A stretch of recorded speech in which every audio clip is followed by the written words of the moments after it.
My son has reached the age where he can now enjoy my stories, but now his friends have gathered that I am the guy who wrote those books and creepypastas that they have read and listened to on YouTube.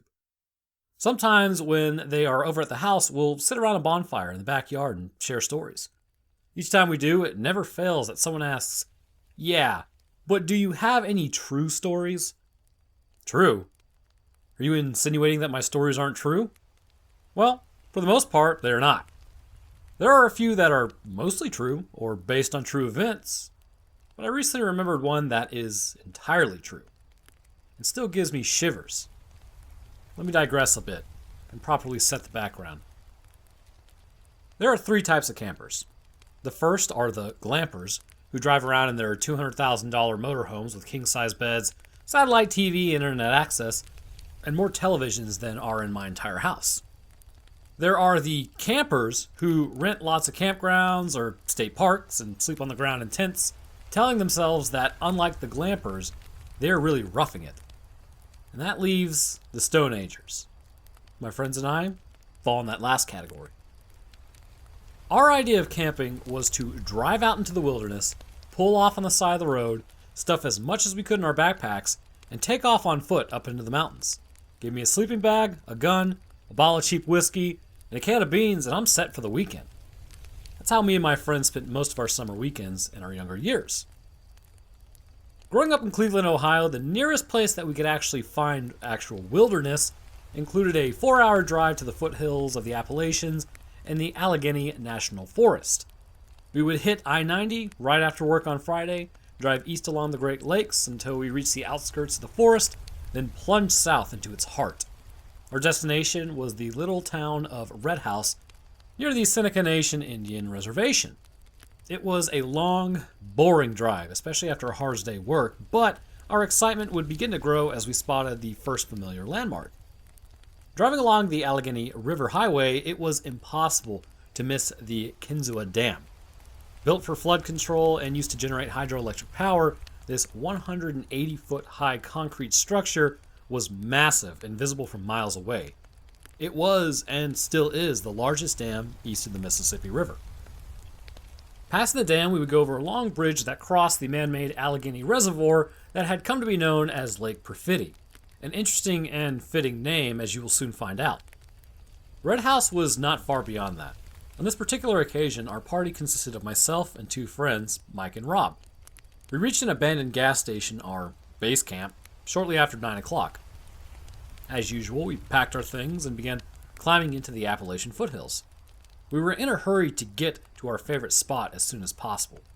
It was freezing cold, even though it was the middle of August, and we still needed to locate some dry wood for the campfire.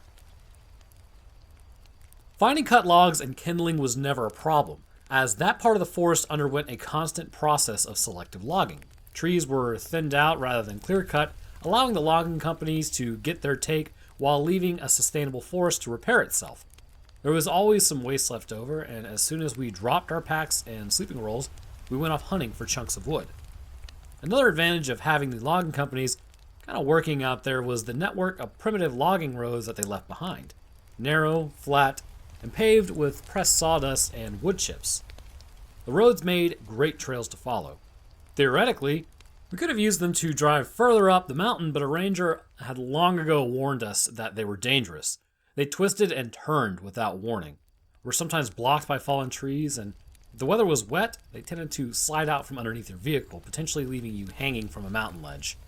In addition to that, he told us stories about local drunks who would use the roads at night to get from the bars in town out to their homes in order to avoid using surface roads, where they might run into the sheriff. 2 vehicles trying to negotiate the same road in opposite directions with at least one drunk operator was a recipe for disaster. Friday night was uneventful. We gathered some wood, got a fire started, and laid out the sleeping rolls. We sat around the fire for an hour or so, passing the bottle of Echo Springs and talking about our plans for Saturday, and then, exhausted, hit the hay. Okay, the one downside of sleeping under the stars is the potential to wake up half submerged in a puddle of water. Sure enough, it rained overnight. Not enough of a downpour to wake any of us up, but enough to thoroughly soak our campsite. The coals from the previous night's fire was still sizzling. My sleeping bag and my clothes were soaked, So first order of business was to get a roaring fire going to try and dry out and warm up. That done, we decided to head back to the truck to make a run for the reservation. Surely, we thought, there must be some type of general store where we could buy some tarps so that we would be prepared in case some more rain would come through on Saturday. Although we camped on the reservation for years, we had never actually been to the reservation. Driving in, we were all a bit anxious. We did not know what to expect. We had heard that the natives didn't hold any fond feelings for the white man. I suppose that we half expected to find teepees and wigwams, but instead, we found trailer parks and bingo halls. It was a thoroughly depressing place. Squalid living conditions and poverty oozed from every pore of the place. Maybe the white man really did screw these people over. They could always leave though, right? Make their way out in the real world? I suppose it's not that simple, and I will never truly be able to understand. In our modern age, a reservation is just a place where the tribe has sovereignty to run their own government and enforce their own laws, even if contained entirely within another state. Hence the bingo halls and casinos, which would be taxable or outlawed in the surrounding area. Of course, the prospect of gambling was not helping out the Seneca people. Big spenders did not often flock to these little towns in the middle of nowhere. We weren't having much luck finding anything other than what I just described when we stumbled across an old man sitting in front of one of the bingo halls. Tanned, high-cheeked, and sharp-featured. The man was obviously Native American. An Iroquois, actually. He was also clearly drunk. If we couldn't tell by looking at him, which we could, then it was readily apparent by smelling him from 10 feet away. Of course, we had heard the old cliches about lazy Native Americans living off government's teat while they spend their days lying around drinking, but this wasn't really the case, though. In fact, this guy was just an alcoholic, plain and simple. He could just have easily been white, black, Asian man sitting in the doorway of an abandoned building in downtown Cleveland. Mike rolled down his window and called out to the man. "Hey dude, is there a hardware store or something around here?" The old Native American looked up and tried to focus on our truck. "Huh? What are you looking for?" "Place we can buy some supplies. We're looking for some canvas tarps, to keep the rain off." "Oh," he nodded. "Campers, eh?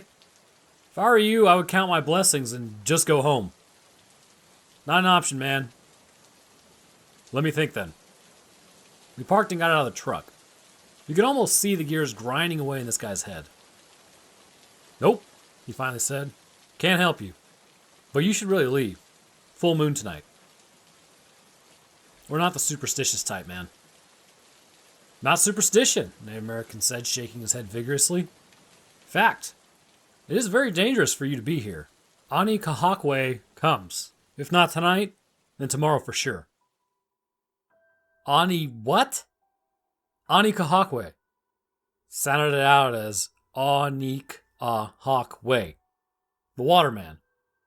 It was obvious that he was itching to tell us the legend, and we had nothing else to do, so we sat down on the sidewalk next to him and he began speaking. In 1796, Pennsylvania gave Seneca war chief Cornplanter 15,000 acres of land in this valley as thanks for his support as protector of the American families settling in the Allegheny River Valley. In what would become the oldest treaty between the Indians and the whites, General George Washington granted the land to the Seneca tribe forever. The white man has a funny idea of forever, though. In 1965, they built the dam. It flooded the river valley, covering our ancestral land. Our homes, our farmland, the graves of our families, all of it.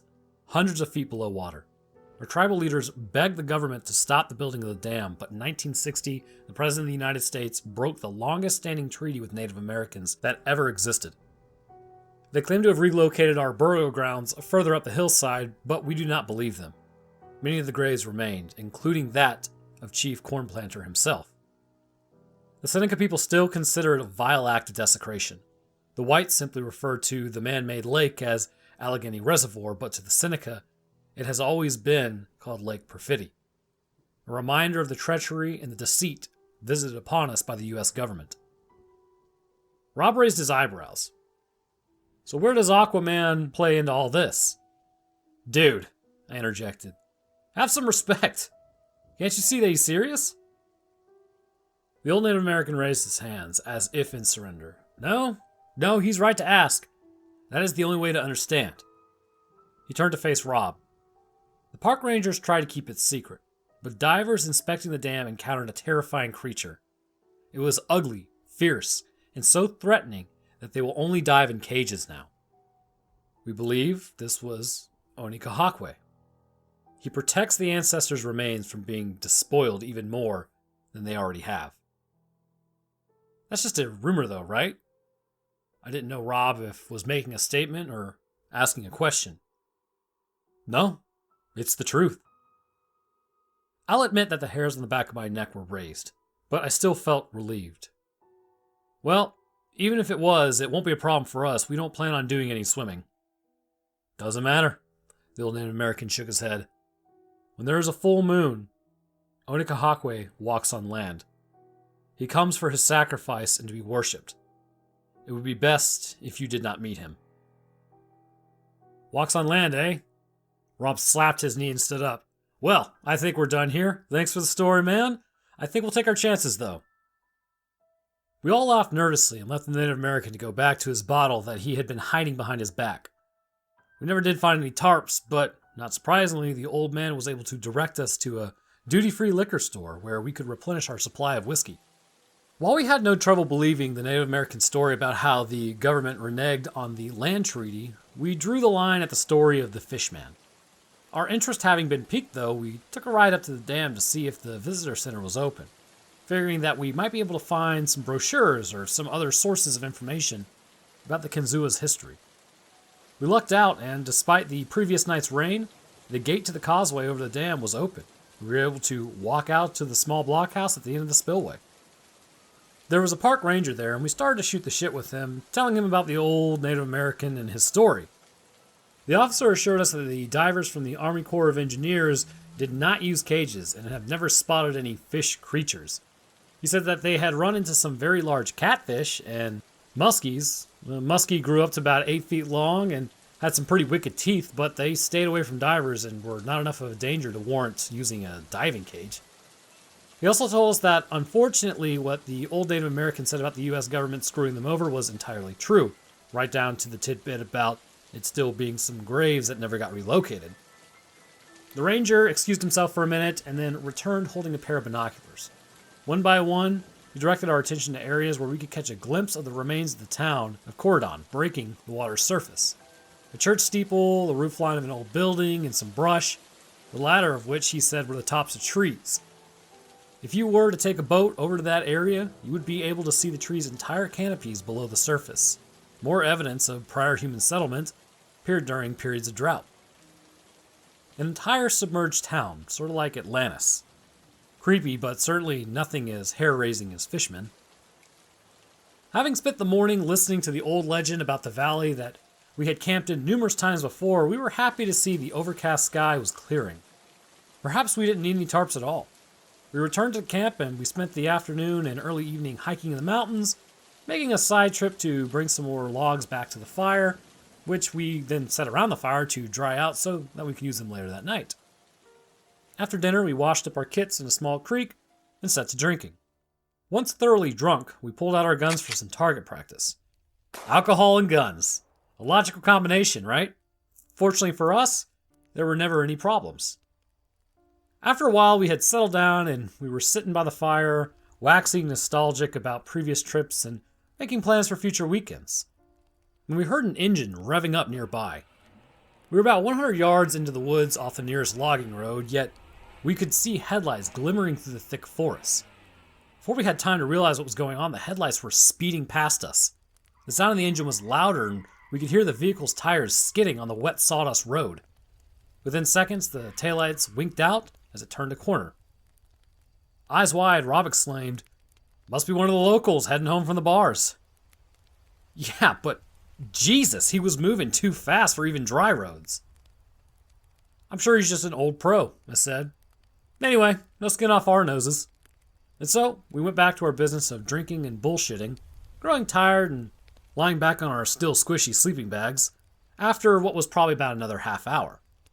We heard the sound of twigs snapping nearby as something was walking towards us through the forest undergrowth. Adrenaline surging, we instantly snapped out of our stupor and sat up straight. Something was out there. Looking into the woods in the directions of sound, we could see a glowing pair of eyes. It had to be a bear. There were plenty of black bears in the area, and we had run across more than a few in the time that we spent in that forest. One bear in your camp is one bear too many. The bears in the area only ran between 90 to 150 pounds, but I use the word only very loosely. They have those big, sharp, pointy teeth and claws, you know? The myth is to hang your food up in a tree to keep the bears away. Well, bears are very good climbers, and it just becomes a big bear piñata. So that never actually really worked. We found that tightly sealed plastic bags actually work better, even for garbage. Nevertheless, the bears in the area are a bit too familiar with humans and get curious sometimes. Usually making a lot of noise was enough to scare them off, so we tried to do that this time, but the bear answered back. Hey! Anybody out there? Wary of a late-night visitor, Rob already had his hand on his gun. Yeah? Who's asking? A young guy, maybe 20s, emerged from the woods. He must have noticed the gun because his hands were raised. I don't want any trouble, guys. I saw your campfire when I passed by. Still on the defensive, Rob asked, So what? Are you Smokey the Bear? No, man. I was hoping that you could help me out. With what? As the guy stepped into the light of our campfire, we could see that he was pretty banged up, forehead and left arm bleeding, and that he was limping a little. He started sheepishly. Had a little accident. I was going a bit too fast and flipped my truck up the way. Oh, so that was you, I said. Yeah, it's kind of slippery out tonight, so do you guys think you could help me flip it back on its tires? It's kind of sideways now. I could probably get it back straight up with some help. It sounded like the guy may have been through the same thing before, either himself or with a friend. We put our heads together and talked over in low voices, then agreed. Rob and Mike would go with them and try to help him out. Being the paranoid city folk that we were, we decided that I should hang back at camp. There was always a slim chance that this was a setup. This guy draws us away and his friends sneak in and take our stuff. It was an unlikely scenario, but we felt more comfortable that way. Rob and Mike went off into the woods with the unfortunate driver, and I settled back down next to the campfire. I laid back and started to relax, knowing that I wouldn't be able to fall asleep until they returned. I lay there and I listened to the insects and frogs chirruping. It could have been more than 10 minutes before I heard the snapping of twigs again. Much too soon for my friends to be back. As I had calculated from the time it took the guys to get from his truck back to us, the thought of facing a bear on my own was a little daunting. But I had done it before. I stared deep into the woods and let my eyes adjust to the darkness. Once again, it quickly became apparent that this was not a bear coming towards me. Not even a bunch of bears. I saw multiple sets of eyes reflecting the moonlight and heard voices. The people were speaking in what I assumed to be Iroquois' tongue. There must have been a dozen of them. In all our years camping out in the woods in the valley, I had never seen so many of the Native Americans out in the forest. Now, here was a whole band of them, and I was alone. My anxiety grew in proportion to the volume of their voices. The Native Americans must have seen my campfire. They passed so close that they could not have possibly missed it. Yet they continued on, passing me as if I was not even there, intent on getting to their destination. Curious, or perhaps just plain stupid, I decided to follow them and see where they were going. I don't know if I was being as stealthy as my drink-addled brain thought, or if they truly just did not care that I was following. I got bold and closed the distance between them and myself, and that's when I noticed that two of the Native Americans were half dragging, half leading another man who appeared to be in a stupor. Seeing that concerned me, so I dropped further back into the woods. The group arrived at a clearing at the top of the hill. I recognized it as there was one very tall, dead, and completely stripped birch tree smack dab in the center. We had thought about cutting it down for firewood at one time, but it was just too darn big. The two Native Americans who were leading the impaired man approached the tree and lashed him to it with leather thongs. Then they all stepped back and began to chant. It must have gone on for a good half hour, but I remained there, transfixed by the sight and the sound of their invocation. Then, I shit you not, this thing came out of the woods. I can only attempt to describe it because it was like nothing I have ever seen. It was like nothing that should possibly have existed on Earth. This creature was undoubtedly Onekahokwe, the Fishman. Although it was definitely part fish, I could not have attributed any features of man to it other than its unfish-like appendages. Like a fish, the transition between its head and body was almost indistinguishable. The head and face portion was bulbous and spherical, probably 3 feet in diameter, with a mouth that almost extended all the way across it.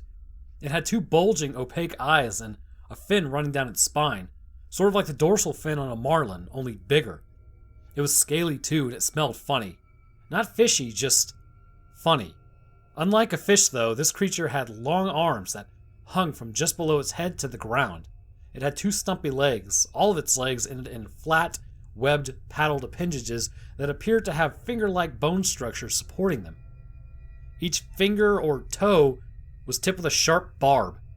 Based on the proportion and height of the surrounding men, I would guess that it stood at least 8 feet tall.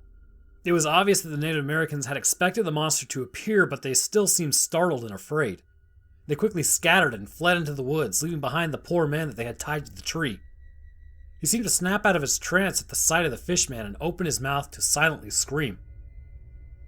The last clear memory I have of Onekahokwe was when it looked directly at me. Our eyes met, and it was as if it peered into my soul. I don't think that it was all that concerned with my presence, but I was not about to hang around and find out. I took off blindly into the woods, slamming my shoulder into trees in the darkness. I had the bruises to prove it the next morning, but at the time, I did not care. From behind me came a combination of blood-curdling sounds. One was a human scream letting me know that the man, a sacrifice, obviously, had found his voice. The other, much louder sound was like nothing I'd ever heard before. And I had a feeling that if fish made sounds, it would be very similar. In my terror, I got lost in the dark and eventually had to work my way back to the logging road that I could follow back to our campsite. Apparently, I had beaten Rob and Mike back. They must have had quite a bit of trouble getting that guy's truck set up right. At least, I hope that's why they hadn't returned yet.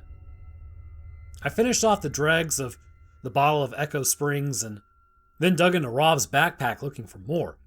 I was happy to find that he had brought along another bottle of Jack Daniels, the good stuff, probably for a end of summer or beginning of fall celebration. We didn't need many excuses for celebrations.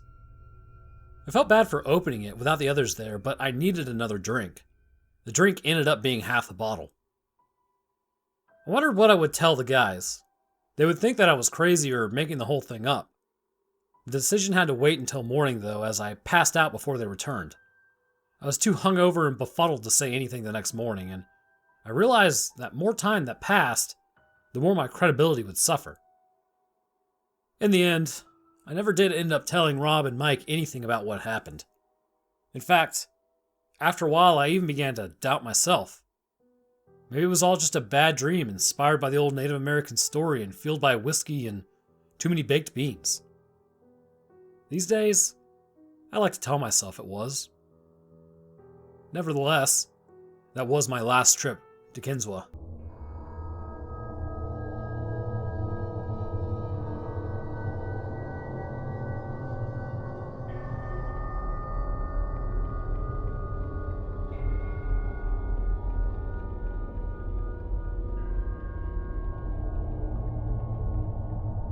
All right, I want to thank you guys for listening. Yeah, that's about it for me. I hope everybody enjoyed. If you did enjoy, leaving a like would be great, and subbing is a great way to stay up to date on what I post. I should be back in town next week, so I've recorded this 2 weeks before, so everything should fall into place, but we'll see how it goes. Anyhow, like I said, thanks for listening, and I will see you all in the next one.